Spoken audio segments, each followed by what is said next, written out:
Bapak, Ibu, dan Saudara yang terkasih di dalam Tuhan Yesus Kristus. Salam, selamat malam. Kita berjumpa lagi pada renungan malam hari ini, 14 Agustus 2021. Marilah kita siapkan hati dan jiwa kita untuk menerima sebagian firman Tuhan.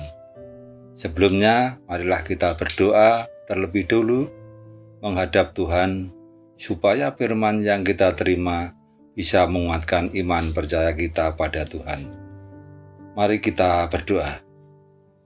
Bapa yang Maha Kasih, Allah yang kami sembah di dalam Tuhan Yesus Kristus, pada malam hari ini kami akan merenungkan firman-Mu Tuhan. Tuntun dan bimbing kami supaya di dalam menerima firman-Mu dapat kami resapi dan bisa kami lakukan dalam kehidupan kami tiap-tiap hari. Kami serahkan renungan pada malam hari ini dari awal sampai akhirnya hanya di dalam tangan kasih kuasa-Mu saja. Dan Roh Kudus-Mu bekerja atas kami. Dalam nama Tuhan Yesus Kristus kami menyerahkan doa ini. Ampuni kami Tuhan. Amin. Bapak, Ibu, dan Saudara sekalian, pada malam hari ini renungan malam saya mengambil dari Jabur Mazmur bab 111 ayat 1 sampai yang ke-10. Haleluya. Aku mau bersyukur kepada Tuhan dengan segenap hati, dalam lingkungan orang-orang benar dan dalam jemaah. Besar perbuatan-perbuatan Tuhan, layak dijelidiki oleh semua orang yang menyukainya. Agung dan bersemarak pekerjaannya, dan keadilannya tetap untuk selamanya. Perbuatan-perbuatannya yang ajaib dijadikannya peringatan. Tuhan itu pengasih dan penyayang. Diberikannya rezeki kepada orang-orang yang takut akan Dia. Ia ingat untuk selama-lamanya akan perjanjiannya. Kekuatan perbuatannya diberitakannya kepada umatnya dengan memberikan kepada mereka milik pusaka bangsa-bangsa.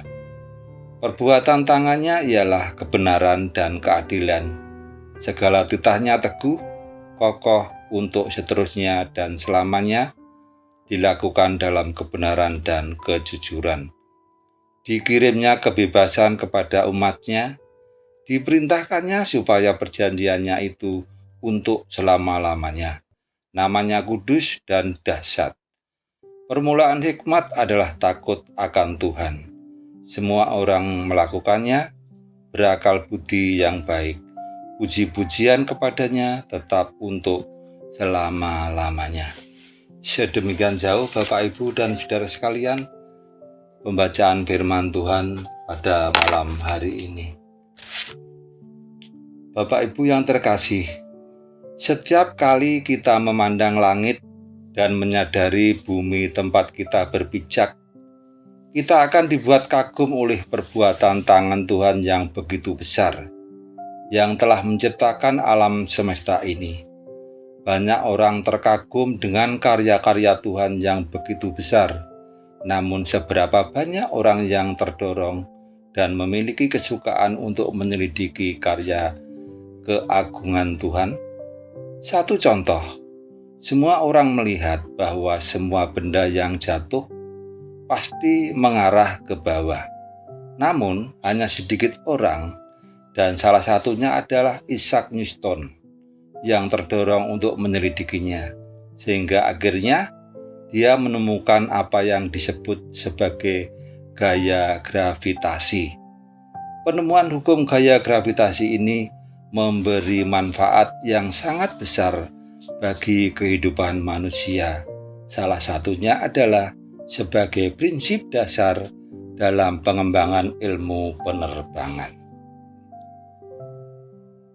Melihat karya besar Tuhan yang telah menciptakan langit dan bumi, pemazmur pun sungguh terpesona dan mempunyai kesukaan untuk dapat lebih jauh memahami perbuatan perbuatan-perbuatan Tuhan yang begitu besar.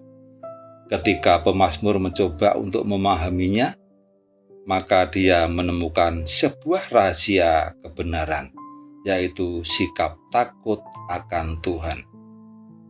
Takut akan Tuhan adalah kunci rejeki dan hikmat. Tuhan memberi rejeki kepada orang-orang yang takut akan Dia, terdapat di ayat yang ke-5.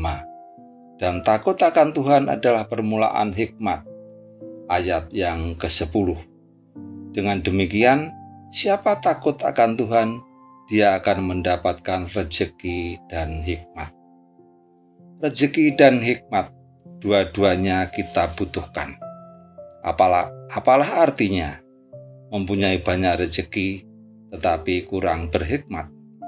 Demikian sebaliknya, apalah artinya mempunyai banyak hikmat tetapi kekurangan rejeki? Siapa takut akan Tuhan, kepadanya diberi berkat ganda, yaitu rejeki dan hikmat. Seperti Salomo, ketika dia meminta hikmat kepada Tuhan, maka Tuhan pun memberinya kekayaan dan kejayaan. Bapak Ibu yang terkasih, tema renungan pada malam hari ini ialah hidup sebagai orang merdeka. Orang merdeka yaitu orang yang telah menerima pengorbanan Tuhan Yesus Kristus di atas kayu salib. Orang yang selalu mengagungkan Tuhan. Orang yang hidup seturut dengan firman-Nya. Orang yang selalu hidup takut akan Tuhan. Orang yang hidupnya diserahkan kepada Tuhan. Orang yang mengandalkan Tuhan. Bapak, Ibu, dan Saudara sekalian, pada Galati 5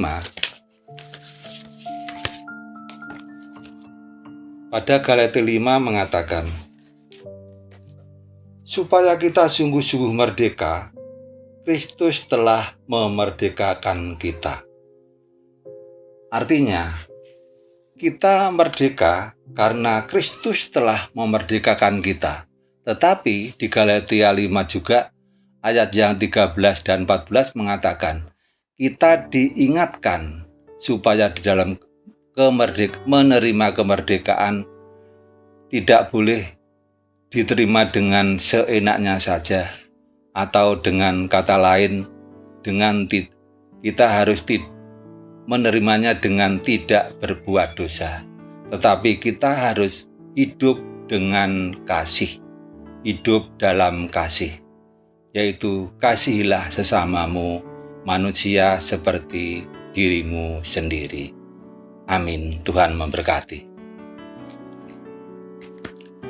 Mari kita tutup dengan doa. Bapa yang Maha Kasih, kami datang lagi padamu Tuhan pada malam hari ini untuk mengucapkan syukur dan terima kasih kami bahwa Engkau telah menuntun kami dalam kami menerima sebagian firman-Mu. Kiranya Roh Kudus-Mu selalu menuntun kehidupan kami supaya kami dapat hidup seturut firman-Mu dan selalu mengagungkan nama-Mu, supaya kami bisa menyerahkan hidup dan kehidupan kami hanya kepadamu saja. Ampuni dosa dan kesalahan kami Tuhan. Dalam Tuhan Yesus kami berdoa dan mengucap syukur. Amin. Tuhan memberkati.